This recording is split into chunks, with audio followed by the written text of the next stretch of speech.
Are you tired of the marketing guessing game? Does your website feel more like a digital billboard than a client magnet? If you're nodding along, you're not alone. And it's time to stop the uncertainty and start getting real results. Let's talk about your marketing spend. Are you just shelling out money every month and crossing your fingers?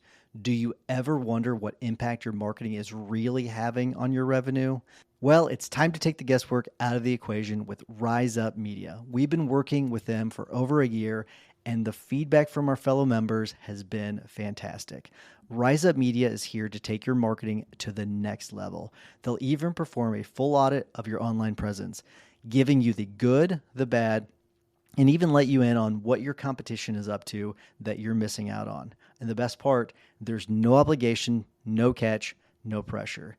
If you decide to work with them, their contracts are month to month. That's right. No long-term commitments tying you down. So what are you waiting for? To learn more about how Rise Up Media can transform your firms, visit riseupmedia.com/maxlaw, and Rise is spelled with a Z.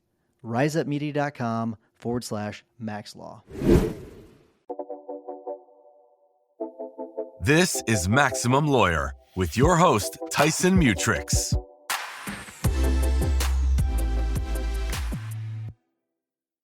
Ruma, so what motivated you to transition from commercial litigation to founding your own law firm? Ooh, a couple of factors. I would say the biggest one was definitely the pandemic coupled with my mom's encouragement. So my mom is an entrepreneur. She owns her own mortgage brokerage. My parents actually work together. And so for the last over 25 years, I've watched them build a business from scratch. And lasting that long is like quite a feat and an accomplishment. I can't say I was like super inspired by it because it was hard. Like in 2008 when the market crashed, it was traumatizing. So I started with the safe route of going into a law firm job. And then once the pandemic hit, we had a hard look at life. My life was very different then. I was living with my ex-husband. And, my mom kind of paused and was just like, I'm thinking about wanting to actually retire from working. And she's very young. She's like in her early 50s. I was like, retire? What are you going to do with all your time? And she's just like, well, I just think it's time for you to take over the family business. And I was like, I'm truly flattered. However, I am killing it at being an attorney and I'm just not ready to leave that and leave that degree behind. And I feel like there's still things that I need to do with it. And she was like, well, you've been working really hard for the last X amount of years. I had just finished a trial right before the pandemic hit. And between October to when the trial finished in January of 2020, I fell off the face of the earth because we were just in trial mode preparing. How litigation works sometimes. Yeah. Yeah. And she was just like, is that what you want your life to be? And I was like, well, my boss also told me cases like that only come around once in a lifetime. So maybe I've also peaked. So I'm open to hearing what you have to say. And then she was like, well, if you don't want to quit the law, start your own firm. And I was like, I've worked for these big machines my whole life. I don't know how to start a firm. I've always been, it was Covington and Burling. Then I went to Fox Rothschild. Then I went to Ackerman in New York City. And these are big, big firms with hundreds of attorneys. And I'm infrastructure, systems. I'm hiring. I was like, that sounds crazy. And she was like, just start, just try, see if you like it. And I was like, what would I even practice? Because I wasn't going to open a litigation firm. It was just way too many resources. So she's like, oh, well, why don't you do residential closings? And I was like, that's very different from what I do.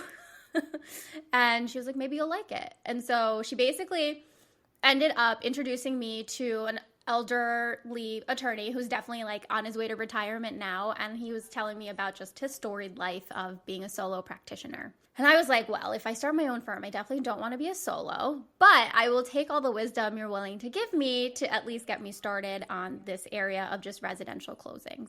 So that's kind of how it all started. I wonder, why was she pushing it so much? That's my first question, because she clearly was trying to push you in a direction. So I'm just curious, do you know why? My mom has a weird sixth sense. It's this woo-woo stuff. And my entire life, it's I always would go against what she would say. That's what a child does. Yeah. So that's understandable. And then I would just end up right back, in the initial path that she told me to do. So for once I was like, maybe I won't push so hard on this one. And because I was working remotely during that time, I was actually able to like take on clients, like just under the letterhead of the attorney that was mentoring me, and, keep it separate from like the law firm work that I was doing. And it wasn't so obvious. Like I worked at like crazy hours anyways, but I was basically able to trial it and see if I wanted to work with just the everyday consumer, because I was used to representing big corporations and commercial landlords and, just like an entity, right? Like no soul. And now I was working with people, emotions and stress of them, purchasing like the biggest investment of their life. So it was like it was night and day. So I also was like, that's such a shift. And I wanted to make sure that I really enjoyed it, wanted to do it, at least sparked my interest in some way. And then it did. So I was fortunate for that. Do you miss the litigation at all? I don't, but I really do love having that background because real estate transactions can get a little dicey, but because of my background in litigation, oftentimes I'm able to just settle it before it gets to a point of like these parties suing each other. So in that way, when, like the opposing counsel or like the other attorney starts getting a little like, I'm going to sue you, we're going to start sending letters and things like that. Like I don't freak out because I used to be a litigator. And I'm like, this is nothing. Like, don't worry about it. Yeah, those kind of threats. It's like, okay, I've seen these threats before. So that is nice. It's equipped you to face those challenges. That's for sure. Would you say that COVID actually helped you because you were able to kind of start this thing a little bit slower and have a little bit more, I guess, almost a little bit more runway to actually build up at the beginning of the firm? Yeah, definitely. And especially because everything had transitioned to remote. I wasn't worried about finding an office, and I wasn't worried about like getting signage done. Like all of those things were just like out the window. Like all I really needed was Wi-Fi, stable connection, and a laptop, and a client who was willing to trust me and work with me. Client's an important part, right? Yeah. Really. So you're still fully remote, right? I am. We do have an office space, which is actually within my parents' building, but we barely ever use it just because of the way that I've set up the transactions and set the customer expectation that it's just going to be a very remote process with my team. But there are in-person components for them. It's just not going to be in my office. It's going to be either at a title company's office or their real estate agent's office because they all still have spaces. I wonder if you experienced something similar to what I did whenever I started my firm, where I had left an office that I had a really nice office, right? I had a view of the river in St. Louis. We had a wonderful balcony, and it was just, you had all the perks of being downtown and seeing everything. You also had the downsides of like parking and just walking to the office. It was awful. But part of me was like, I kind of miss like that office, like having that nice office. And then at the beginning though, when you're first starting, you don't have all the nice things. So I wonder if you struggle with that at all. So I think by the time I opened my firm, like that was August 2021. So we were pretty far into the pandemic at that point. So I had really acclimated to like the remote life. And my firm at one point, they were like, my boss was kind of like, hey, let's come in like once a week to just like regroup, talk to each other. And like, just like, let's come into the office. Like we moved into a nice new office space. Like let's use it. And as I started doing the commute again, I was like, I hate this. Like, I actually didn't care that I had like a nice office with like nice equipment and things like that. Like, I was happy to be set up in my 1-bedroom apartment, which also though, like overlooked the New York City skyline because I lived right outside the city. So I was like, I have better views from home than I do in my actual office. It's not too bad. That's a pretty good perk then.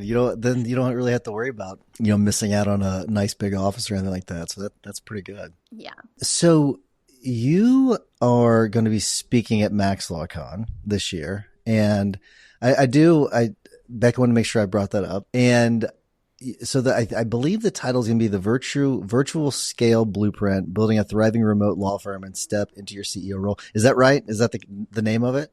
I mean, that's what I submitted. I may tweak it a little as I start working on it. Sure. And that, as someone that has done that multiple times, I've gone from one title and whole idea to a completely different one at the last minute. So that drives Becca crazy. But what motivated you to want to talk about that? So I think the biggest thing is just the world that we live in, and also legal services, the way that they are, I guess, sold now almost. We are just a very remote environment, and there's lots of attorneys who I feel like leave the practice of law because of the old school way of practicing.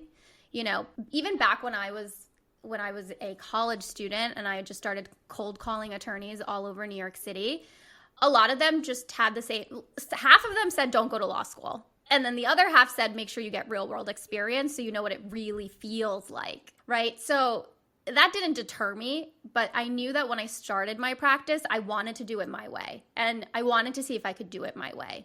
And so my way was, you know, in the beginning, I kind of created like a lifestyle firm, which is like I worked the hours that I wanted to. Not in the beginning. I mean, I was hustling really hard for year one, not going to lie, like round the clock. But in year 2 and 3, like I was traveling all over the world. I was on a flight every single month. And I was able to practice without any sort of, you know, geographical boundaries in a sense of like I had to be in an office. And I realized a lot of it just is setting the expectation and just being authentic to just how you want to practice law. You know, it just, you can pick and choose how you want to do it, and you will attract the clients who respect that and are okay with that, because a lot of people need legal services and there's a ton of lawyers giving them. And we're at a point now, especially with like technology and the way the world is moving. AI is a huge disruptor. I mean, it would be crazy if like we weren't able to practice remotely. Yeah, you actually, I've cherry picked a LinkedIn post of yours. I think it's part of the post. It's not the full post, but it's with just my MacBook, some Wi-Fi, and an incredible amount of love and support from my family and friends. I took the leap to start my own practice. And so that was a while ago. But the part that I want to focus on is with just my MacBook, some Wi-Fi, that part of it. I think that is an extremely powerful tool that we have where we can practice. Like one of our core values is the ability to handle cases at any time, anywhere, so we can meet our clients where they are. However, I do think that there's some downsides to that. So can you talk about some of the downsides where, because we always talk about when it comes to remote, like our office is hybrid. So I think there's a tremendous amount of benefits of having remote work, but I don't think we talk enough about the downsides of it. I think so.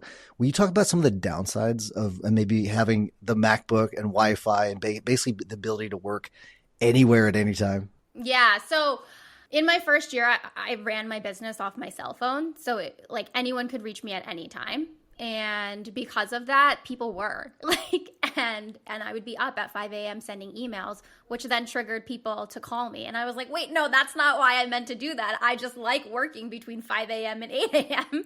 before the actual business hours begin, you know? So I had to learn how to set boundaries in this remote world, because otherwise people will reach out to you like at any point. And especially in real estate, because real estate moves so quickly and the New Jersey market is like crazy hot. People want to contact their attorney ASAP and be able to like start talking to them right away. And I think the other downside too, I mean, I have a fully remote team. I've been working with people like since the day I started my practice, and I've never met them in person. And like we have such a strong connection just through like working remotely, talking every day, and going through the struggles of like growing my firm from year 1 to year 4. But I'm like, I've never met you in person, which is crazy. So you kind of miss a lot of that. And then I also think like training is hard remotely. You know, I feel like there's such a learning curve of doing that, because you are just sharing a screen and just trying to like walk them through what you're doing. There's like nothing tangible. And I'm like, you know, even I'm sometimes like a visual learner, and I like to write things down and like see things and like hold something. So I think those are some of the downsides of it. Yeah, that I 100% agree. How about culture? How are you able to maintain a good culture, like keep things fun? I mean, maybe you don't keep things fun. But having spoken to you for now, 20 minutes or so, it seems like you probably do keep things fun. But how are you able to maintain that culture whenever you haven't been in the same room with the person? Yeah, so we have a series of like weekly all team meetings, and we used to have like 2 all team meetings, but we moved it to 1 now. In that meeting, we do like an icebreaker to open up the meeting. We do talk about, our files, our deadlines. I also openly share like the numbers of the firm, like where we are. Oh, we're going to get into that then. Okay. This is because I'm fascinated by people like you that do that, but okay, keep going. Let's keep talking about culture though. And then we also have a book club. So everyone gets to submit like a book for the month, and we spin the wheel and we pick a book. And, for this month, we're reading Green Lights by Matthew McConaughey. Great book. It's so good. And we all love it because it pulls out like people's mindset, their story. It's so cool to see what people resonate with as we read each part. And then in general, I have like a very open communication policy with my team. I don't micromanage them. I let them know, there's flexibility in being remote. And then I share, like I ask, I ask about their family and like what's important to them a lot. One of the things that I do every year is I try to have like a one-on-one that's like not even like an evaluation, but it's more of like, hey, let's check up, like talk to me about, your 5-year plan. Is your 5-year plan still that 5-year plan? And then I try to do things to get them to achieve that 5-year plan, so like I really get to know my employees and my staff. Nice. Very good. Are you listening to the book? Or are you reading the book? I'm listening to it. That's the way to go. Yeah. I was gonna recommend that you stop what you're doing and stop reading it and start listening to it, because it's read by Matt. For those of you that have not read it or listened to it, it's read by Matthew McConaughey, and he adds like extra stuff into it, which is it's just something about his voice and the way he delivers it. It's just it makes it a really entertaining book. All the accents and everything too, like you can like also visualize it, just the way that he's reading and everything. It's great. Absolutely. All right, so let's talk about the sharing of the numbers, because I think that there's a lot of potential risk with this, but I think that there's benefit. So tell me about why you've chosen to share, but you're just open with all the numbers with your people. I think transparency is important, especially because I found that the more transparent I am, the more loyal the staff is too. Like they understand that everything we're doing is for their benefit, and real estate can be really nasty sometimes, and it can be really intense because it's very cyclical. We'll hit months where like we'll have a really great week and then we'll have a really bad 3 weeks, and it kind of like shifts the way people start working and things like that, right? So like this just happened recently where the month of May, the first 3 weeks were okay. And then our last week, right after Memorial Day, we had a record-breaking week. And my entire team, they just felt like they were like at capacity and they couldn't do the work. And now when I talk to them on Monday, it's going to be like, hey, I know it's been like, it felt like a squeeze, but let me just go through the numbers so we can talk about how May wasn't really as good as we're feeling right now. So, okay, I am good with everything you've said up to this point. And I think that because we talk about like one of our quarterly rocks is based on the amount of fees we brought in, right? So I think things like that are really important. I will sometimes bring up like costs and all, and our team is very good about, hey, we're spending too much money here. We're using this software and we rarely use it though. We should get rid of it. So I think having that kind of culture where like almost like that startup culture, I think that is really, really important, that everyone is conscious of that. Here's where I'm wondering if you share this though. Does everyone know what everyone else is making? No, they don't know that. Okay, so there is a line.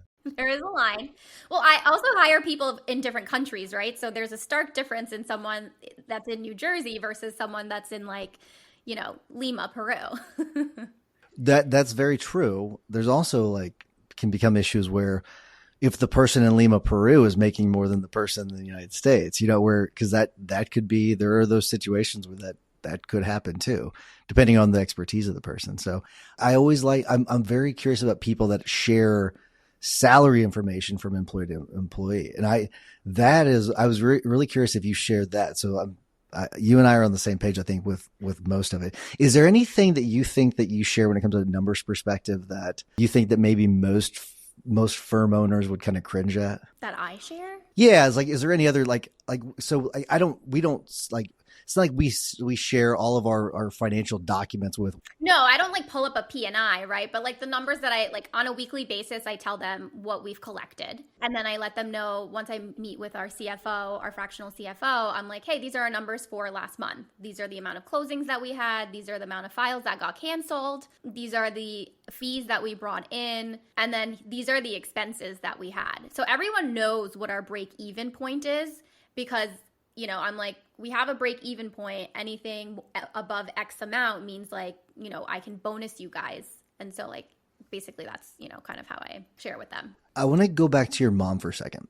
Do you ever lean on her as kind of like a informal board of advisors where, because she's not done what you've done before when it comes to running a law firm, but she's done her own thing when it comes to real estate. So do you ever kind of go back to her and like, hey mom, like, can you give me some advice on this? Can you give me advice on that?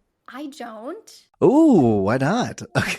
So when I said in the beginning, like, you know, I watched them build this business for X amount of years, but it's really a mom and pop shop. And I have a lot of respect for them because they put like me, my sister through college, and we've never like, you know, I mean, there was times where like I didn't feel like I had everything I wanted, but for the most part, like they've supported all of our goals and dreams. And if I ever need anything, I know I can be like, hey mom, dad, I need help, right? But I'm also the older one, so I would never do that. But a lot of watching them was what I didn't want to do in my own business. So I think the conversations we have now is interesting because my mom has still been, for the last year and a half, been like, when are you taking over my business? I've seen what you've done with your firm. I need you to come and do it to my business. Do you ever give her advice? I've tried. Ooh, okay. Tell me about a time where you tried and she pushed back. There was a time where I actually opened up, you know, I put space in my schedule to actually work in my mom's business like every other week for about like 4 hours on a certain day. So we would meet in person and I was just doing a lot of just like fact finding. I was like, okay, how do your leads come in? What are your lead sources? Because really the only salesperson is my father. And my mom is all operations. So, and they don't track any of that stuff. Like they weren't doing any tracking whatsoever, you know? So I was just like kind of asking, I'm like, where do you get your business? And it's all really referral now. But then she's just like, oh, I want to do marketing. And I'm like, what does that even mean? She's like, I need a social media person, like, and I need you to manage them. And I'm like, that's just like not how it works, mom. Yeah, this sounds a lot like my conversations with my parents because they run. My dad's a mechanic. He's owned a garage for the last 20 years or so, and they run it together. And it's a very mom and pop shop. And it's funny. The reason why I was asking about if you give your mom advice is because early on I would give my dad advice, and he would like not listen to it. Like he would just be like. But then he started to watch me build our firm, and then he's like, oh, okay, maybe he does know something. It's because I think because they're so used to being our parents, right? That they don't. I'm sure that they respect our opinions and everything else, but they're still our parents, you know, and they're the ones that are supposed to be educating us. And I think it's hard for them to kind of get over that sometimes. Yeah, totally. I mean, I know I have the utmost respect of my mom because she literally wants to hand me her company. But at the same time, I'm like, I'm not ready for that. And I'd love to like do it together also because she has so much industry knowledge and she's been an operator for like 25 years. Like that's just natural knowledge that I can't learn as quickly as she wants me to. But it's hard because I'll be like, we need to spend money here. And she's like, no, I want to do this all for free. And I was like, that's not how it works either. Nope. Do you think at some point you'll take over her company? And not to say that you're going to close your law firm, but that you'll do both? Yeah, definitely. It's on my like vision for the next decade to definitely do that because they've worked so hard. The company has like a name in the community and, you know, they've served so many clients. Like I wouldn't want it to just end because they wanted to retire. Is that part of the reason why you chose the niche that you chose? I mean, it goes so hand in hand. It's like, it's so funny because my mom was like, this was always my vision that like our whole family's always working together. But yeah, I mean, they were the reason I had clients for the first 3 months, you know, every home buyer, every borrower they were working with, my dad was like, you have to work with my daughter. You can't choose any other attorney. That's it. And he had that sort of pull because everyone knows him in the community. Like everyone knows my dad. So there was not even a question. They would like just blindly trust him and be like, okay, we'll work with your daughter. That's fine. You know, this is an interesting topic that I hadn't really thought about actually discussing with you, but there's a substantial drop off when it comes to a child taking over the family business. I don't know if you ever looked at these numbers, but there's like the failure rate like skyrockets. And then from parent to child, it's a massive drop off. From parent to then grandchild, it's way worse. It's like drop by like 50% and then drop by like 80%. So it's like the failure rates, it's a massive failure rate. So with that in mind, you may or may not have known that about those numbers, but what do you think you need to do to start to prepare to make sure that that doesn't happen whenever you eventually do take over that business? I'm big on education, of course, as an attorney. That's like the biggest thing. I'd probably sit and study for the same licenses that my parents have just to make sure that I understand. And I did actually start studying for it during the pandemic. I just never took the exam. So, like that would be like my first step, because that's always my first step. I'm like, do I even like this area of work, And then I think it's learning the sales process, because that's really where they want me, like that's how they want me to help them grow. And I have to get into it at a point where my mom is still excited about the business so we can work hand in hand. And I just need to like build up the patience to work for that, like work through that, because I think even last year when I was trying to do it, it was still too early in my own entrepreneurial journey and my journey as like becoming a CEO and things like that too. There's like such mindset shifts that go from being like a technician to really just a business owner and operator. All right. So I want to ask you about that too, because there's another post you had. It's related to this, where I think this one was on Instagram. I used to think I had to be the smartest real estate lawyer in the room to stand out. Turns out I just had to be the most present. And this relates to also the ability to really communicate with your clients really from anywhere. But so talk to me about what you meant by that. Like, because I agree with you. You really don't have to be the smartest person in the room. It's really how you make the clients feel. But talk to me about that. Yeah. So my entire life, I was a horrendous multitasker. Like everyone would be like, I mean, the thing is, like, I'd be on my phone, I'd be emailing, and someone would be talking at me, and I could listen, comprehend everything they were saying. I just wouldn't respond when they stopped talking, and I would respond like 5 minutes later, and that's like so disrespectful, Like I was just, like, that's just like who I was for so long. But working with clients actually taught me, just presence, just fully listening to them, and that's like half the battle, right? And even now too, in this day and age, like we're so connected to everything. It's like, oh, let me just send that text off. Hold on 1 minute. Let me just send that email off. And presence is just so important, because like when you have someone's full attention, even when your phone's turned over, I think that's still bad. It's like, put the phone away so no one can even see it. And you just get like a different connection with that person when they know you're just like all ears, 100%. Yeah. I can't remember where I saw this or I read this, but there was, I started doing that recently myself, where it was funny is I don't even know why I picked up this habit. I remember I think it was my very first job interview in law school, and the attorney was he when I met with him, and this was back, by the way, this was like I graduated in 2010, so this was like in 07, 08, right around that time frame, where the first thing he did is he took his cell phone and he put it on the table, and I thought it was like, what a rude thing to do. But it's a normal thing now, right? And I recently had read something or watched something about just by you putting that on the phone, that phone on the table, you've completely changed the dynamic of your conversation that you're having with the person, because that thing's there, right? It's like this distraction point. And by just simply leaving it in your pocket, or just leaving it out in the car, something like that, the connection you can build with that person is so much greater. So that's something I've been trying to do recently. It's hard to do. It's hard to do because you're so used to doing it. But have you found the same thing? Yeah, definitely. It's so hard. And it's also something I'm recently working on. Just in general, my whole shift has been to presence. A small example, like I was in Mexico for my birthday. I took the week off. I've recently hired an attorney to replace myself and buy back my time.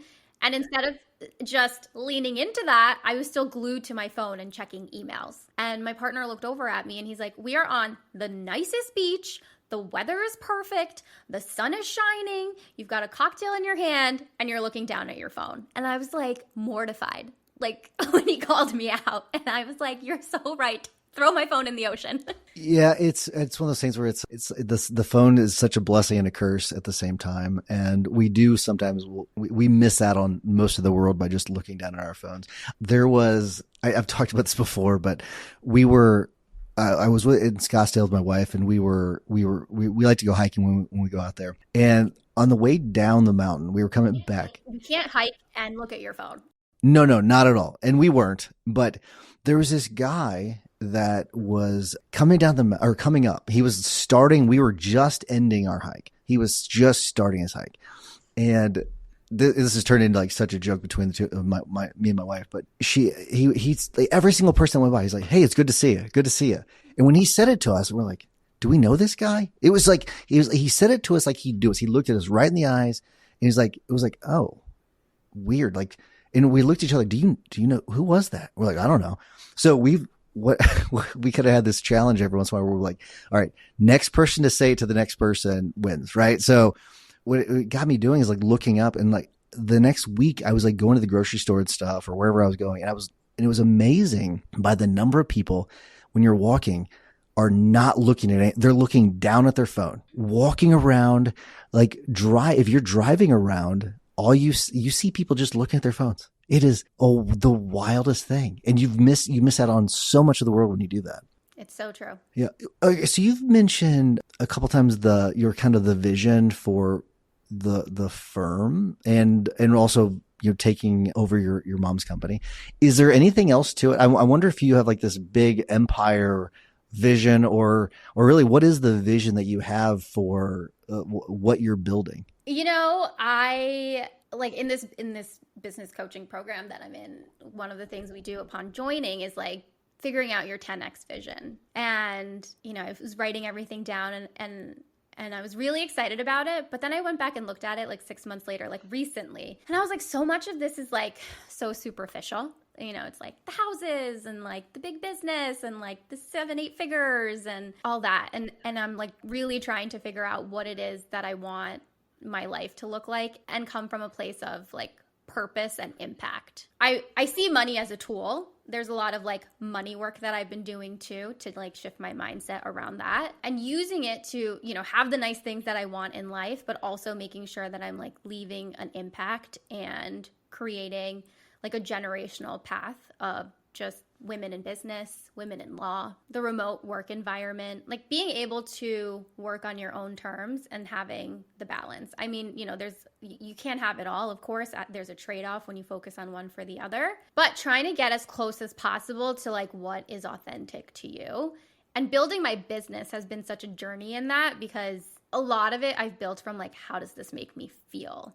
And I've never had the opportunity to do that in my life because it's like you just follow the path that has come before you and what everyone else is doing. Yeah. I wonder, do you think that by focusing on like how does it make me feel, that has sometimes gotten you into a little bit of a trouble or has caused problems for you? Or do you think that that's worked pretty well for you? I think the biggest problem, it's caused problems just for my own self, I think. It's just that I have to become comfortable with being misunderstood and getting pushback or people telling me like, I can't do it this way. You shouldn't do it this way. So I think that's been the biggest thing. I think when you're true to yourself and you're making decisions from like a good place with good intentions, it can't be wrong, you know? Yeah. What was the exercise you're supposed to do? Is it like, what's your 10x vision? Mm-hmm. Have you ever thought like dream so big that it's like unbelievable, you know? Yeah. Have you ever tried to dissect, like actually sit and think about like what you wanted your life to look like in like 30 years? What do you eat for breakfast? What do you do when you get up? Have you gone through that at all? I feel like not like 30 years from now. It's like the 10X made me think about like the next decade. Yeah. But, you know, yeah, like I do try to write out scenes of like, how will I feel when I wake up? You know, what is like the first thing that I'll reach for to just really try to like be in that energy and like visualize it. That's kind of what I like to do. I really like to go like 30 years out and thinking like, okay, like what's my relationship like with my kids, with my wife, all that kind of stuff. And then that way you can kind of you can reverse engineer it and okay, what are the milestones I need to hit for that? And then what does the next decade look like? What are the next 5 years, 3 years, 1 year, and all that? So I think it's kind of a fun exercise. I don't know about you, but I like going through that and thinking about it. And then you can track your progress too. Yeah, and it gives you something to work towards at least, right? Because I feel like a lot of this is like you have to know your why. Otherwise, you're just going to want to burn it all down. Because I feel like that a lot of days, you know? Yeah, that's for sure. That's for sure. We only have a few minutes left, so I'm gonna end with this question. We talked about you're going to be speaking at MaxLawCon. What would you say is one key principle, without giving away everything from that presentation? What do you think is one key principle behind successfully scaling a remote firm that most lawyers miss? Ooh, what is the key? Okay. I think you have to be really clear about who you are. Okay. Tell me more about that. What do you mean? When I started my who I was when I started my practice to like who I am now is a completely different Ruma. And it's been a journey. And I think that, you know, part of the scaling is embracing the journey, because it's going to be hard. You're going to make the wrong decisions. Like, you're going to fail. Just fail fast and keep going, you know? But you also need to know like who are you? What makes you tick? Like, why are you doing this? It's a great message. I love it. It's a great way to end it. Thank you so much for your time, Ruma. Really appreciate it. Of course. Thanks for having me.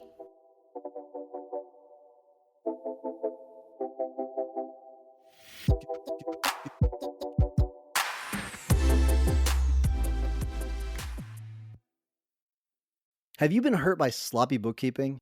Tired of chasing down payments from clients? Is managing your billing turning into a full-time job? Our trusted partners at Collect are ready to simplify your invoicing, accounting, client management, and collections, all at an affordable flat rate with no surprise hourly charges. Don't let financial headaches hold you back. Contact Collect, that's Collect with a K, at collect.legal, or call them at 312-825-7013. Collect.legal, because you shouldn't have to suffer in silence. If you've been feeling like your firm is doing fine, but you know there's more potential you haven't tapped into yet, this is for you. MaxLawCon 2025 is 2 powerful days designed to help you break through that plateau. We've curated a lineup of smart, generous law firm owners who are actually in it, sharing exactly what's working inside their firms.